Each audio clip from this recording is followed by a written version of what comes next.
మొదటిగా ఈ కార్యక్రమాన్ని నిన్న వినోద్ కుమార్ గారు మాట్లాడి ఖచ్చితంగా ఖరాఖండిగా మీరు రావాల్సిందే, ఇక్కడ మేము ఈ ప్రోగ్రామ్ చేయాల్సిందే అని చెప్పినారు.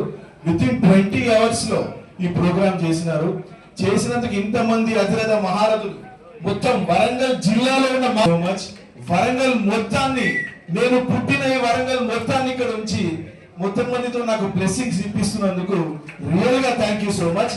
దీన్ని నేను సన్మానంగా చూస్తలేను, మీ అందరి ఆశీర్వాదంగా చూస్తున్నాను. ఇక అపర మేధావి తెలంగాణ వికాస సమితి ఉన్న దేశపతి శ్రీనివాస్ అన్న గారు, నేను అనుకున్నా వారు మాట్లాడంగా నన్ను మాట్లాడమంటారేమో. అప్పట్లో కేసీఆర్ గారు అన్నారంటే ఎవరు మాట్లాడిన తర్వాత మాట్లాడమంటే న్యూక్లియర్ బాంబ్ వేసిన తర్వాత చీపురు పూజలు కొట్టినట్టు ఉంటది అని భయపడ్డా. మధ్యలో కొందరు మాట్లాడిన తర్వాత ఛాన్స్ వస్తే కొంచెం అన్న వింటారేమో అని ఒక ఆశ.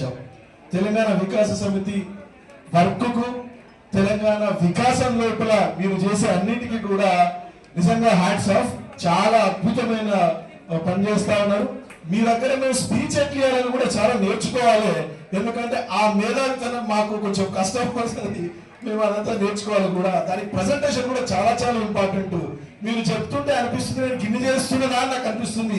మీరు చెప్పే మాటలలోనే ఎంత మంచి పరిమళం ఉన్నదంటే అప్పుడు ఆయన నేనేం చేస్తున్నాను ఇంకెవరు అనే ఫీలింగ్ వచ్చింది నాకు. ఇక యూకే ఇండియా ప్రత్యక్షంగా నాకు చాలా ఇష్టంగా చేసే పని యూకే మధ్యలో భారతదేశం మధ్యలో ఉండే ద్వైపాక్షిక సంబంధాలలో నా వంతు కృషి చేయడం నాకు చాలా చాలా సంతోషం, చాలా చాలా ఇంపార్టెంట్ కూడా. ఇది ముఖ్యంగా నేను అనుకుంటున్నాను వన్ ఆఫ్ ద రీజన్స్ నాకు ఈ అవకాశం ఇచ్చి ఈ బాధ్యతను పొజిషన్ కంటే ఈ బాధ్యతను ఇచ్చింది కూడా మా మాజీ ప్రధానమంత్రి గారు ఇదే అనుకుంటున్నాను. అయితే రెండు దేశాల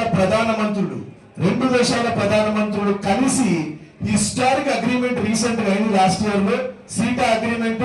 ఇది ఫ్యూచర్ ఈ రెండు దేశాల మధ్య ద్వైపాక్షిక సంబంధాలలో ఒక అత్యద్భుతమైన ఘట్టంలో పాల్గొన్న 20 మందిలో నాకు అదృష్టం ప్రొవైడ్ చేసినందుకు ఆ ఇద్దరు ప్రధానమంత్రులు కూడా ఈ వేదిక నుంచి నేను మరొకసారి వారికి ధన్యవాదాలు చెప్తా ఉన్నాను. ఇక వినయ్ గారు మాట్లాడుకుంటూ ఆర్టిఫిషియల్ ఇంటెలిజెన్స్ గురించి వారు మాట్లాడారు. ఒకటి, వారు ట్రేడ్ యూనియన్ అనగానే ఆర్టిఫిషియల్ ఇంటెలిజెన్స్ లో వారు ఏ సబ్జెక్ట్ మీద ఫోకస్ చేస్తారో నాకు అర్థమైంది.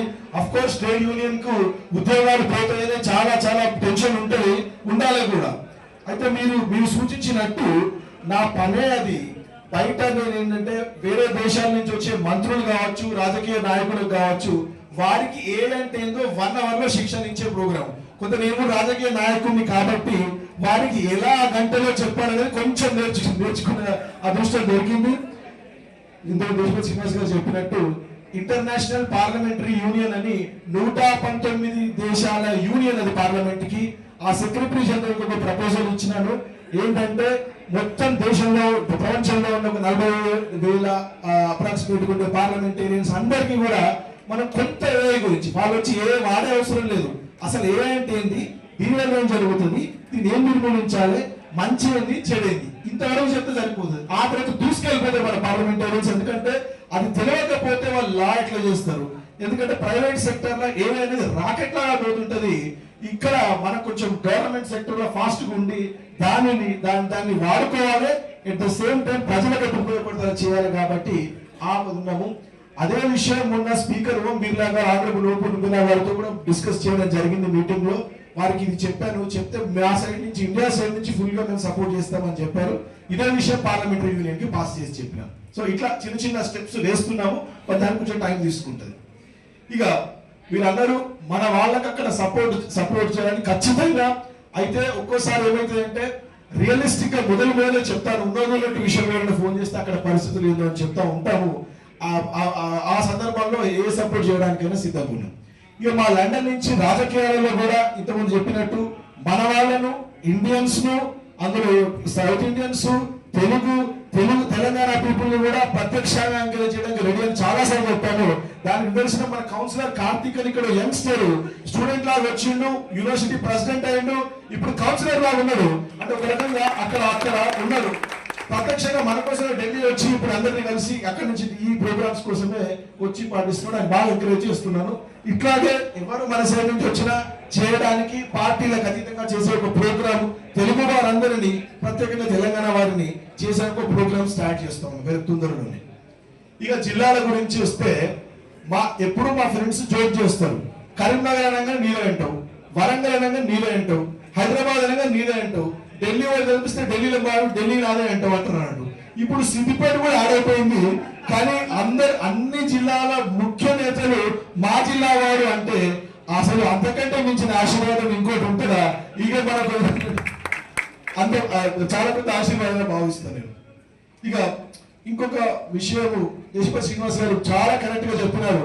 టెక్నాలజీ బ్యాక్గ్రౌండ్ లో ఉండే వాళ్ళు రాజకీయాల్లో కానీ సోషల్ సర్వీస్ లో తక్కువ ఉంటారు. ఒకటి ఉంది, ideal lawyers tend to become politicians. చిన్నప్పుడు నుంచి చెప్పేవాడిని నేను. ఏంటంటే ఐడియల్ లాయర్స్ అంటే అది ఇక్కడ వర్తించదు, మళ్ళీ ఇక్కడ దాన్ని వర్తిస్తున్నా అనుకోకండి, జనరల్ బయట చెప్తున్నాను. ఏంటంటే ఐడియల్ లాయర్స్ లాలో ఎక్కువ పనిలేనప్పుడు రాజకీయ నాయకులు ఎదురు ప్రపంచం మొత్తం అనే పరిస్థితి ఉంటున్నాడు. మా టెక్నాలజీ బ్యాక్గ్రౌండ్ నుంచి తక్కువ, ఎందుకంటే మ్యాథ్స్ ఆలోచించే విధానం, బ్రెయిన్ పనిచేసే విధానం వేరే ఉంటుంది, సోషల్ సైన్సెస్ లో పనిచేసే విధానం వేరే ఉంటుంది. అదే దీనికి నేనేం చేసిన విరుగుడు, మరి మా టెక్నాలజీ సైడ్ లో మ్యాథ్స్ లో ఉంటే రాజకీయం అర్థం కాదని ఎప్పటికప్పుడు భిన్నమైన పబ్లిక్ తో ఇంటరాక్షన్ చేసేవాడిని. ఎగ్జాంపుల్ చెప్పాలంటే ఒకసారి కామన్వెల్త్ సెక్రటరీ జనరల్తో ఒక అరగంట మీటింగ్ అయింది. ఆ మీటింగ్ కాగానే నాకు 5 ఫోన్లు వచ్చాయి. అది ఎవరంటే రహీం అని మా ఊరు అతను ఉంటాడు. అతనికి ఏదో కావాలి ఎమ్మెల్యే గారికి చెప్పండి అని ఇమీడియట్ స్విచ్ కావాల్సి వచ్చింది. 54 కంట్రీస్ హెడ్ తో మాట్లాడిన తర్వాత మా రహీం తో నెక్స్ట్ కాల్ కి ఇమీడియట్ బ్రెయిన్ స్విచ్ కావాల్సి వచ్చింది. ఇలాంటి కొన్ని చేస్తున్నప్పుడు ఏమవుతుందంటే మన బ్రెయిన్ ఆటోమేటిక్ గా తయారు చేస్తుంది, మనం రెడీ చేసుకుంటూ తయారవుతుందని నేను భావిస్తున్నాను. అయితే అల్లుడికి మళ్ళీ పెళ్లి చెప్తా ఉన్నారు, కానీ బిడ్డతో సేమ్ బాబిడ్డ గవర్నర్ బాధ కూడా చేస్తుంటారు కాబట్టి పర్లేదు నో ప్రాబ్లం. మరి ఇంకో మాట మాట్లాడుకుంటూ ఎలక్షన్ కాస్ట్ గురించి కూడా చెప్పినారు. సాయంత్రం కాగానే ఎవరింటికి వాళ్ళే వెళ్ళిపోతారు. అక్కడ ఎలక్షన్ పనిచేసిన తర్వాత అన్నారు. అంటే మనం ప్రొవైడ్ చేయలేక కాదు, ప్రొవైడ్ చేయడానికి ఫుల్ గా రెడీ ఉన్నాం, అంటే ఫుల్ గా ఫ్రెండ్స్ కు ప్రొవైడ్ చేయాలి. కానీ అక్కడ ప్రొవైడ్ చేసి ఇవన్నీ చేస్తే నా ఎలక్షన్ కాస్ట్ లోకి వచ్చి మొత్తం ఎలక్షన్ పోతా పడుతుంది. అదే అసలు ప్రాబ్లం అక్కడ. దాంతో చాలా కేర్ఫుల్ ఉంటూ మొత్తం ఎలక్షన్ 10 o'clock అయిపోయి క్లోజ్ అయిన తర్వాత మా బావమడుగులు ఇద్దరు అక్కడ మొత్తం బ్యాగులు పట్టుకొని బ్యాగ్ స్నాక్స్ సమోసాలు కూడా రాని లోపలికి నేను, ఎందుకంటే అక్కడ బయట ఎవరు ఫోటోలు తీసుకుంటున్నారు తెలియదు కాబట్టి 10 o'clock ఎలక్షన్ క్లోజ్ అయిన తర్వాత సమోసాలు బ్యాగ్ బిస్కెట్స్ అన్ని తీసుకొచ్చి లోపల పెట్టారు. అంత స్ట్రిక్ట్ గా నేను పనిచేస్తా ఉంటాను. మా లండన్ వాళ్ళకు తెలుసు ఆ విషయం. కార్తీక్ కావచ్చు, రాజ్ కుమార్ శర్మ ఇక్కడెక్కడ ఉన్నాడు. సో అట్లా ఇక వారికి మరియు మా 3 మామలు స్టేజ్ మీద ఉన్నారు. పిల్లనిచ్చిన 2 మామలు, పిల్లనిచ్చిన మామ గారి తమ్ముడు మరియు మా మేనమామ టైపు మా నాన్నవారు మేనబావ ప్లస్ అతనే మహాదేవులు అందరూ ఈ ఒక్కొక్క పని తీసుకుంటే ఎమ్మెల్యేలు, ఎక్స్ఎమ్మెల్యేలు అన్న అతని వాళ్ళందరికీ థ్యాంక్స్ చెప్పుకుంటూ ఇంతమంది వరంగల్ ప్రముఖులు అందరూ వచ్చి ఆశీర్వాదం ఇచ్చినందుకు ఎప్పటికీ మర్చిపోయినని చెప్పుకుంటూ ముగిస్తున్నాను. జై తెలంగాణ, జై హింద్, జై ఇండియా. అవకాశం అసోసియేషన్ ప్రెసిడెంట్ గారు, కాకతీయ యూనివర్సిటీ పూర్వ విద్యార్థులు పల్మకులు కొరణ, జోర్కర్ రమేష్, వెరగం ప్రశాంత్, దామోదర్, వీరేందర్, అడ్వకేట్స్, న్యాయవాదులు,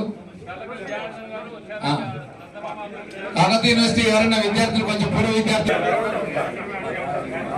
గడ్డం భాస్కర్ సార్ గారు,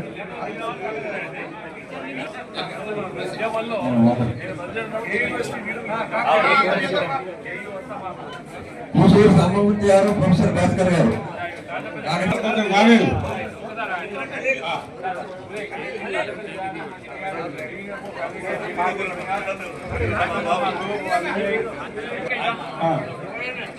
గడ్డం భాస్కర్ గారు, మైనార్టీ కమిషన్ మాజీ మెంబర్ దర్శన్ సింగ్ గారు, శ్యామలగప్ప గారు,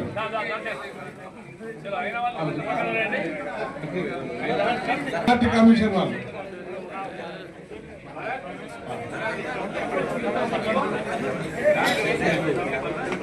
ఇది అయిపోయినాక దర్శన్ ఒక్క నిమిషం. దర్శన్ మీరు మైనార్టీ ఆర్గ్యుమెంట్ రైట్, మిగతా వాళ్ళు వస్తారు ప్లీజ్.